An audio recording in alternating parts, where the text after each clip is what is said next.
Fala pessoal, sejam bem-vindos ao primeiro vídeo da série Trading Quantitativo aqui da Zimov Academy. Para quem não me conhece ainda, meu nome é Rodrigo Tadeval, eu sou um dos fundadores da Zimov Academy e essa é uma série de vídeos que eu quero fazer já tem muito tempo. E a ideia da série é tentar formatar e apresentar para vocês qual a filosofia que eu e a minha equipe utilizamos para desenvolver estratégias de investimento no mercado financeiro, que é a filosofia da análise quantitativa.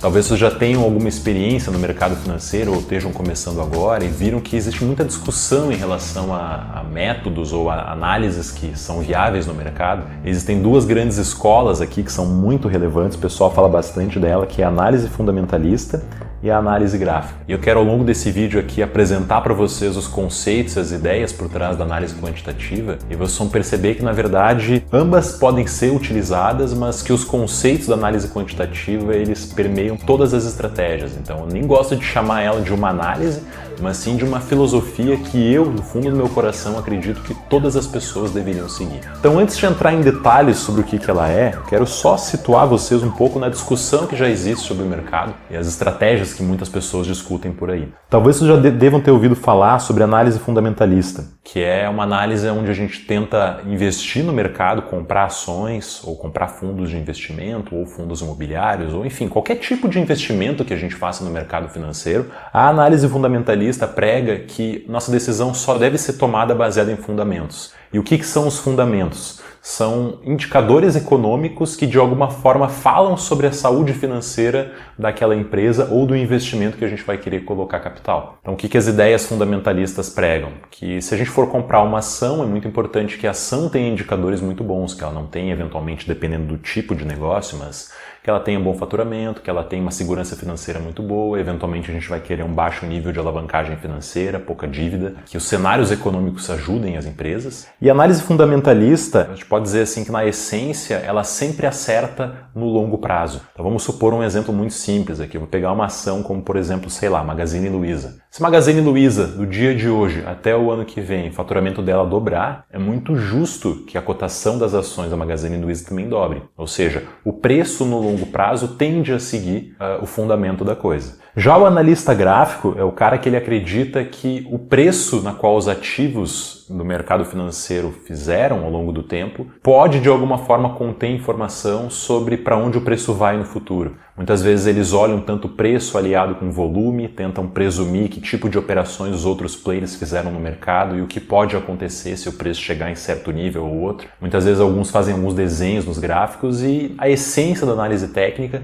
é que o preço, na verdade, pode e deve ser utilizado para prever para onde o preço vai. E, eventualmente eles fazem algumas operações de day trading ou operações de um espaço de tempo um pouquinho maior, que leva o nome de swing trade no mercado, mas que o gráfico e as cotações dos ativos dizem tudo sobre ele. E eu, na verdade, eu acredito que existem muitas outras coisas que muitas vezes nem estão contempladas aqui. Existem muitas outras estratégias, muitas outras coisas que a gente pode fazer no mercado que não são nenhum, não outro. Eu já trabalho com programação especificamente já há mais de 15 anos, mas eu comecei a minha carreira no mercado financeiro há 7 anos atrás numa gestora bem grande aqui de Porto Alegre. E lá eu aprendi muita coisa sobre o mercado financeiro. E desde que eu comecei nessa empresa, eu comecei a tentar desenvolver, tentar seguir pessoas e livros e artigos que falavam de uma terceira linha, que era uma linha da análise quantitativa. E essa terceira linha fala que a gente deve seguir padrões do mercado que apresentam de alguma forma elevada significância estatística. Ou seja,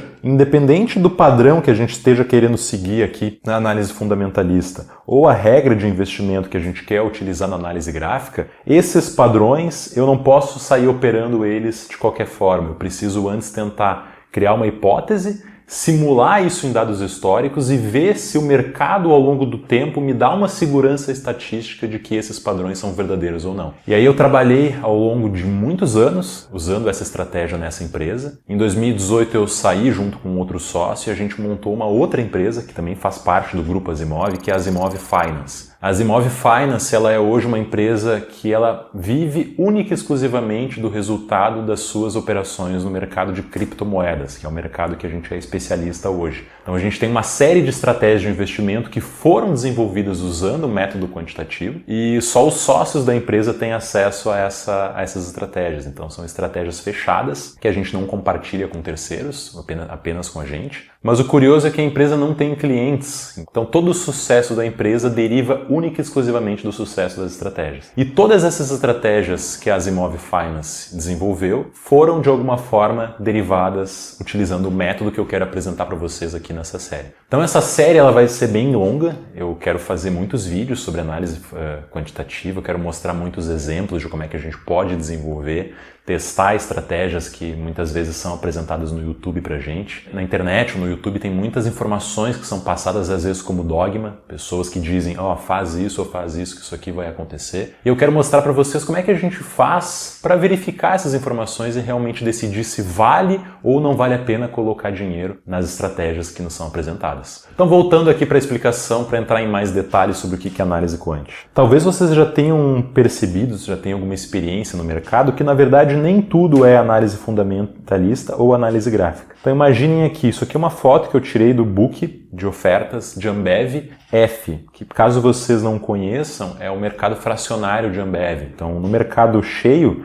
a gente só pode comprar lotes de 100 em 100. Mas quando a gente tem algum investidor que não tem tanto dinheiro ou quer fazer uma operação um pouco mais curta, ele não poderia comprar uma ação de Ambev. Ele teria que comprar sempre no mínimo 100. Nesse caso aqui dá 100 vezes 15 reais, dá 1.500 reais. Mas é possível também que a gente compre uma ação por um. E para isso a gente tem o mercado fracionário, que seria esse aqui da direita. Essa é uma foto que eu tirei do livro de ofertas dos dois. Se vocês não têm conhecimento do mercado financeiro, não têm experiência com isso, não tem problema. Esses conceitos aqui a gente consegue entender e aprender, independente de ter o domínio correto da coisa. Mas eu vou explicar por cima aqui o que é um livro de oferta. Um livro de oferta é um ambiente na bolsa onde a gente registra as nossas intenções de compra.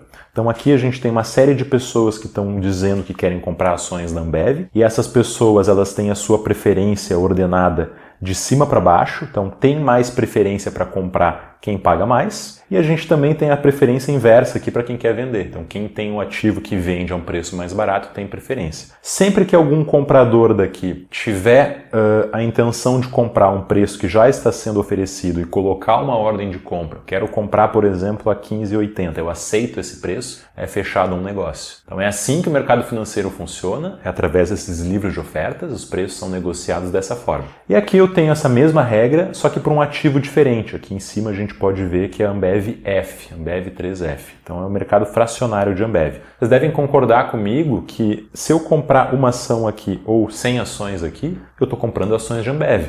Então é muito justo que os preços sejam iguais. Aqui eu tenho preços que são iguais. Agora imagine o que se acontecer. O que acontece se eu, por exemplo, vou no mercado nesse instante, o mercado aqui está fechado, tá? Eu não poderia fazer isso nesse instante, mas imagina que eu vou aqui no mercado agora, eu coloco que eu quero comprar 30 mil, ou seja, 30 mil ações de Ambev e eu quero pagar 15,84, por exemplo. Então vou riscar aqui, vou até escrever com caneta fixa. Se a gente vê aqui no livro, a gente tem 200 ações sendo vendidas a 15,84 e 1.500 ações sendo vendidas a 15,80. Ou seja, eu vou comprar desse cara que está vendendo isso, vou comprar desse cara que está vendendo isso e o restante, que não foi completo da minha ordem, vai ser inserido aqui e isso aqui vai passar a ser, vai estender aqui no final e vai aparecer aqui uma ordem de 15,84 e o meu preço de diferença, minha quantidade de diferença vai estar aqui. Só que reparem que eu cheguei num instante que ninguém fez nada na Ambev fracionária. Então a gente vai ter aqui uma pessoa que está pagando a 15,84 e tem muitas pessoas vendendo a 15,80. Vocês concordam que uma pessoa poderia tranquilamente vir aqui, comprar 100 lotes aqui, pagando 15,80 e 15,81 e instantaneamente vir aqui e vender para mim a 15,84. Isso aqui, quando a gente faz uma operação que ela lucra no mercado financeiro instantaneamente através de diferenças de preço de mesmos ativos, que no caso são ações da Ambev, isso aqui leva o nome de uma operação de arbitragem. É uma estratégia possível. Ao longo da série eu vou mostrar para vocês umas centenas de outras estratégias que têm lógicas completamente diferentes dessas. Só que essa operação aqui, ela não é nem fundamentalista, porque a pessoa que fez essa operação aqui embolsou alguns centavos pela diferença de preço, ganhou dinheiro. Isso aqui acontece o tempo inteiro no mercado, em todos os ativos. Todas as ações têm mercado fracionário e dá para fazer arbitragem em muita coisa. O cara não seguiu nem gráfico e ele não seguiu nem fundamento. Então reparem que essa definição aqui de análise fundamentalista e análise gráfica não está 100% correta,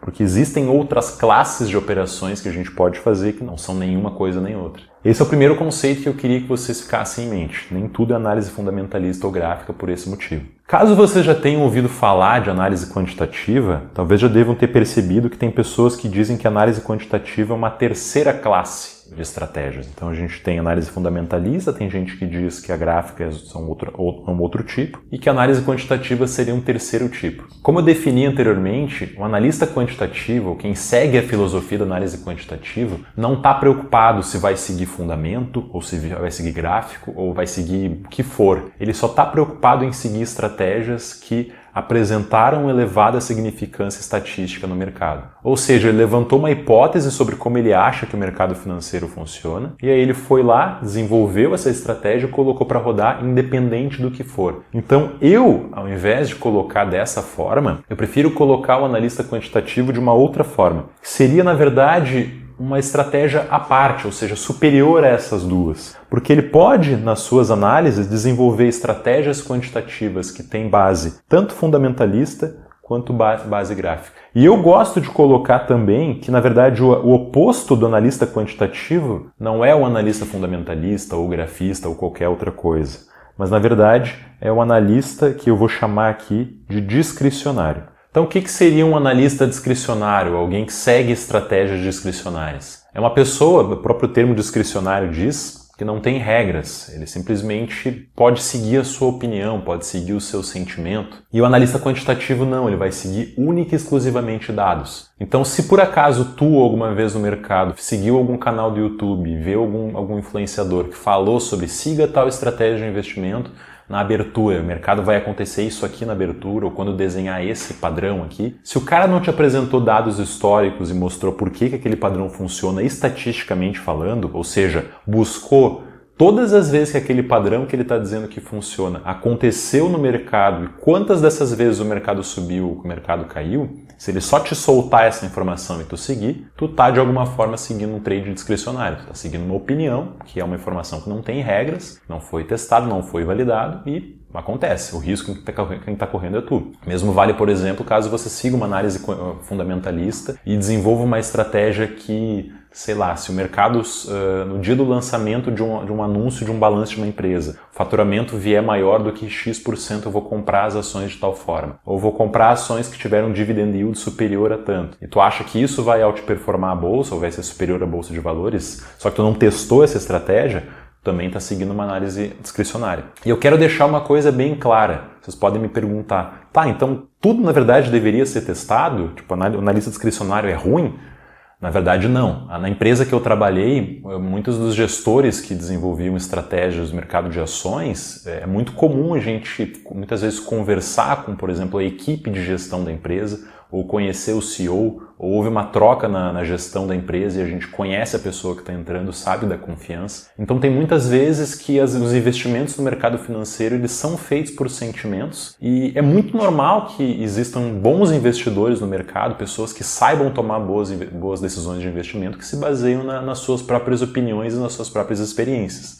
Mas é muito importante que vocês saibam quando vale a pena fazer uma coisa ou quando vale a pena fazer outra. Eu, particularmente, acho muito difícil tentar modelar matematicamente ou tentar encontrar em dados históricos padrões que muitas vezes são sentimentais. A percepção que eu tive sobre algum gestor ou alguma coisa, ou a qualidade que algum número, algum indicador daquela empresa teve. A empresa tinha um endividamento muito grande e ele reduziu o endividamento dela de tal forma que o risco financeiro dela é muito menor, então vale a pena investir nela. Essas coisas são muito difíceis e muitas vezes aconteceram poucas vezes na história para que a gente possa olhar para o passado que todas as vezes que essa condição aconteceu, o preço da ação subiu ou caiu. Então o que eu quero defender nesse vídeo é isso. Entendam a diferença entre o analista quantitativo e o discricionário e saibam quando vale a pena usar um ou outro.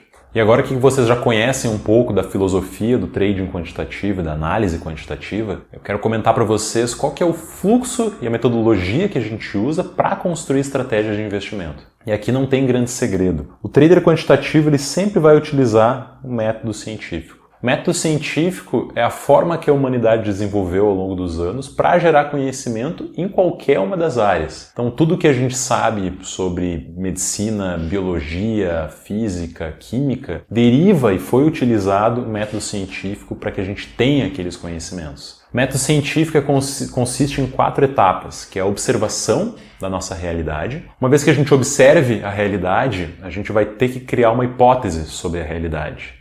E essa hipótese, ela obrigatoriamente tem que ser falseável e testável. Então, se eu não tiver como testar essa hipótese ou como desprovar ela, eu não posso concluir através do método científico que ela é verdadeira ou falsa. Ela é simplesmente uma hipótese, mas o método científico não vai assegurar que ela é verdadeira. Uma vez que a gente criou essa hipótese falseável e testável, a gente tem que encontrar dados e de alguma forma realizar algum experimento que a gente consiga testar essa hipótese e ao longo do tempo a gente vai analisar esses resultados e analisar se essa hipótese ao longo de novas descobertas da ciência permanece ou não verdadeira. Então o método científico, na verdade, ele é um fluxo. Ele é um círculo, ele está sempre se reatualizando e por isso que a gente diz que todo o conhecimento da ciência está em transição. Tem muita coisa que a gente sabia sobre todas as áreas do conhecimento que ao longo dos anos a gente cancelou e tem como conhecimento antigo, ultrapassado, porque as novas descobertas fizeram com que eles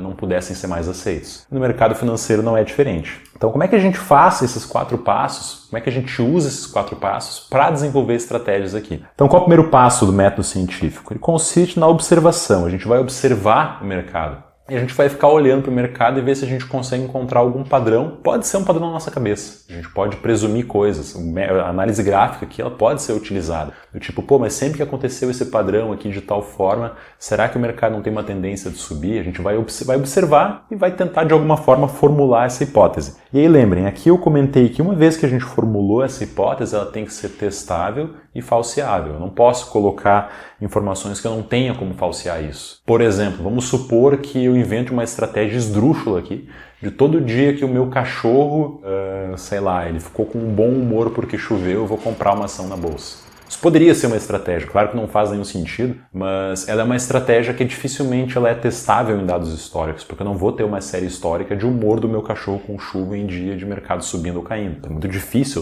obter essa informação. Agora, estratégias gráficas, por exemplo, elas são muito facilmente testáveis, muito facilmente verificáveis, porque é só a gente tentar encontrar aqueles padrões e colocar no mercado financeiro. Estratégias fundamentalistas também. Algumas são um pouco mais difíceis, mas na grande essência elas também são todas testáveis e falseáveis. Então é muito importante isso no processo de construção de hipóteses, que a nossa hipótese ela tem essas 2 características. Uma vez que a gente formulou uma hipótese, a gente vai testar. E aí aqui entra um grande diferencial do trader quantitativo, que ele precisa ter acesso a 2 coisas. Dados de qualidade, isso é a base do trading quantitativo, porque a gente só vai conseguir concluir coisas sobre o mercado se a gente tiver dados muito bem construídos e corretos, eu não posso ter dados sujos, e dados de volume de dados, porque quanto mais dados eu conseguir ter, mais eu consigo ter certeza estatística se aquela estratégia faz ou não faz sentido. E uma segunda habilidade que um trader quantitativo também em geral tem, além dos dados que eu vou colocar aqui, é muito importante que ele tenha uma forma computacional de verificar isso. Claro que é possível a gente fazer muitas vezes esses testes na mão, eu poderia pegar um padrão gráfico e sair olhando um gráfico do mercado financeiro histórico, contando no papel quantas vezes, mas aqui eu acho imprescindível que o analista quantitativo saiba programar, ou saiba utilizar alguma ferramenta que faça isso por ele. Eu sempre utilizei programação para isso, escrevo minhas estratégias na linguagem de programação Python. Um dos cursos da Zimov Academy é sobre Python, e Python é aplicado para uma série de outras coisas, mas ele é muito forte para análise de dados e eu gosto de utilizar ele muito para programação de estratégias do mercado financeiro. Então aqui são duas habilidades, duas ferramentas que o trader quantitativo tem, que se ele tiver dados de qualidade e souber como manipular esses dados através de programação, fica muito mais fácil de desenvolver estratégias sólidas. E o quarto passo é a gente tentar analisar essas estratégias, porque muitas vezes vão vir alguns parâmetros com elas. A gente pode decidir que, na verdade, a gente pode operar essa mesma estratégia de muitas outras formas diferentes. Então eu vou ter que otimizar essa estratégia, eu vou ter que verificar, tentar falsear ela, vou ter que colocar e implementar os custos operacionais que levariam. E se tudo isso aqui der certo, eu vou colocar em produção e vou realmente colocar o dinheiro lá para ele começar a tentar rodar essa estratégia com capital mesmo e ver se eu ganho ou não ganho dinheiro com ela. E isso aqui tudo é um ciclo. A gente vai ficar repetindo aqui o passo 1, passo 2, passo 3, passo 4 ao longo do tempo, porque estratégias de investimento também morrem ao longo do tempo. Eu tinha uma estratégia que eu desenvolvi na minha primeira empresa que hoje existem outros grandes players que operam ela também. Eu acredito que ela já não é tão assertiva ou tão boa quanto era 4 anos atrás. Então é muito importante que o trader quantitativo fique nesse fluxo. Então eu espero que eu tenha conseguido explicar para vocês um pouco da filosofia do trading quantitativo e por que todo mundo deveria utilizar isso. Uma vez que vocês dominarem esses conceitos, entenderem, internalizarem isso, vão parar de perder dinheiro no mercado e muitas vezes se encontrarem estratégias boas, vão ter muito mais certeza de que realmente são estratégias boas. Então eu espero que tenham gostado. Qualquer feedback ou qualquer dúvida, entre em contato comigo nas minhas redes sociais ou mesmo na plataforma da Zimov Academy, que é a responsável por esse canal aqui do YouTube. O foco da plataforma não é ensinar ciência de dados para mercado financeiro, mas como é um tópico que eu gosto muito, vai ter muita sinergia. E hoje a Zimov Academy ela é muito jovem, ela tem poucos cursos, mas eu quero cada vez mais colocar mais cursos lá. Ela é um braço do grupo Azimov, só que a gente decidiu focar em educação e em tecnologia. Então todos os conhecimentos que a gente aprendeu, seja de programação, seja de ciência de dados ou de machine learning, a gente aprendeu ao longo do tempo na Zimov Finance. Então hoje a gente tem essas duas empresas, mas eu acabei me destacando para ser o responsável por passar esse braço de conhecimento para vocês. Inclusive, se vocês forem ver aqui no YouTube, tem muitos outros vídeos que eu vou lançar ao longo do tempo, ou já lancei da Zimov Academy, que não tem a ver sobre mercado financeiro. Mas eu quis guardar um espacinho especial aqui, porque eu tenho muito conteúdo e muita coisa que eu gostaria de passar, inclusive até questionando algumas coisas que outros youtubers falam por aí de que siga isso, que isso aqui vai dar certo, siga essa regra, isso aqui vai dar certo. Próximo vídeo da série, inclusive, eu quero testar já algumas estratégias de alguns canais de YouTube. Eu até peço para vocês que vocês me mandem sugestões de vídeos ou de outros canais que vocês viram alguém ou na internet, pessoas falando sobre estratégia de investimento que vocês querem testar. Eu vou tentar encontrar alguma forma aqui nessa série de testar com vocês para a gente verificar se vale ou não vale a pena seguir alguma delas. E é claro, se a gente encontrar alguma coisa, eu vou desenvolver, vou implementar essa estratégia e vou tentar ganhar dinheiro em cima disso junto com vocês aí. Digam aí o que vocês querem ver testados. Testa essa estratégia aqui, eu vi em tal fórum que tal pessoa sugeriu essa outra estratégia, ou vamos fazer tal coisa. Eu quero discutir tudo que eu tiver para passar sobre toda essa minha experiência e de alguma forma poder clarificar e colocar alguns pingos nos is sobre tudo que se fala sobre o mercado. Então, deixo esse convite para vocês. Espero que tenham gostado. Qualquer comentário e feedback, deixem aqui embaixo.